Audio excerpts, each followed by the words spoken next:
تفتكر الموبايل ده كفاية؟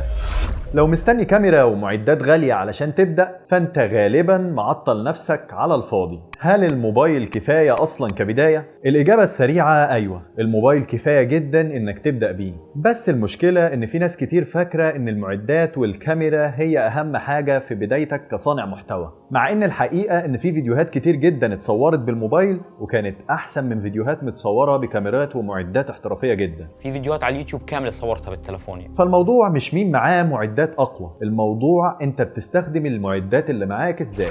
وده خلاني أسأل نفسي سؤال مهم جدا، هل الجودة أصلا هي أهم حاجة في الفيديو؟ خليني أقول لك حاجة ممكن ما تعجبش ناس كتير، وهي إن طبعا أكيد الجودة بتفرق، بس مش بالشكل اللي أغلب الناس متخيلاه. يعني لو الفيديو بتاعك ضلم خالص او الصوت في الفيديو باظ خالص، اكيد لو الفيديو بتاعك فيه حاجه من الاتنين دول محدش هيكمل الفيديو. بس احنا بنستخدم الادوات اللي معانا علشان نطلع بافضل جوده، علشان كده انت اكيد مش هتصور الفيديو بتاعك مضلم كده او جوده الصوت سيئه جدا لدرجه ان هي ما تتسمعش يعني. وفي الاول والاخر كده اللي بيجبر المشاهد انه يكمل الفيديو بتاعك للاخر او انه يشوف الفيديو القيمه اللي في الفيديو او الفايده اللي بياخدها من الفيديو بتاعك، او بمعنى اصح كده فكره الفيديو. يعني ممكن فيديو متصور بالموبايل بس فكرته كويسه والقيمه فيه قويه جدا يجيب مشاهدات احسن بكتير من فيديو متصور باحترافيه جدا ولكن القيمه فيه مش قد كده، وكمان ممكن يطلع ممل شويه. وده بقى خلاني اركز على 3 حاجات اهم بكتير من جوده الفيديو والكاميرا اللي انا بصور بيها. فلو نويت فعلا وهتبدا بالموبايل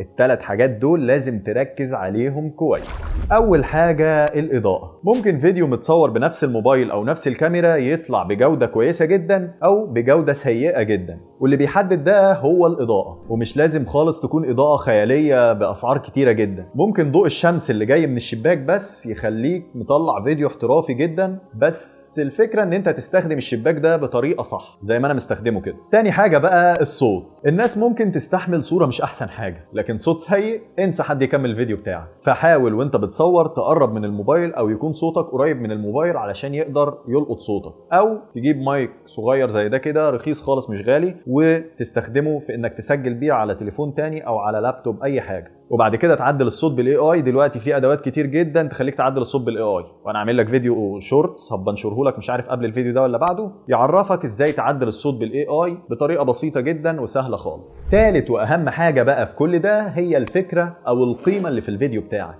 فلو الفيديو بتاعك ما فيهوش قيمة أو ممل بمعنى أصح، أغلى كاميرا في العالم مش هتنقذك. طيب بعد لما فهمت كل ده بقى في مشكلة صغيرة كده هتقابلك، والمشكلة دي كانت من أكتر الحاجات اللي شاغلة دماغي في البداية ولسه شغلها لحد دلوقتي والله، وهي إن أبدأ فعلا تصوير بالموبايل ويطلع شكلي وحش جدا. بس شكله زي ما أنت شايف دلوقتي. هل أنت شايف شكلي وحش ولا حلو؟ بعد ما صورت أول فيديو اكتشفت إن الناس مش مركزة معاك زي ما أنت متخيل خالص. فالناس اللي داخلة تشوفك هي داخلة فعلا تشوف الكلام اللي انت بتقوله، محدش مركز مع الحاجات اللي انت مركز معاها. جمهورك هيفرق معاه الكلام اللي انت بتقوله مش الجودة اللي انت بتصور بيها. فلو مستني انك تبقى جاهز علشان تبدأ غالبا عمرك ما هتبدأ. فلو خرجت من الفيديو ده بحاجة واحدة بس هي انك ما تستناش معدات علشان تبدأ، والموبايل كفاية جدا تبدأ بيه لو استخدمته بطريقة صح، وركز على الإضاءة والصوت والفكرة او القيمة، لان فعلا دي الحاجات اللي هتفرق في بداية اي حد. وبعد ما تصور اول فيديو ويبقى كويس ونتيجته ترضيك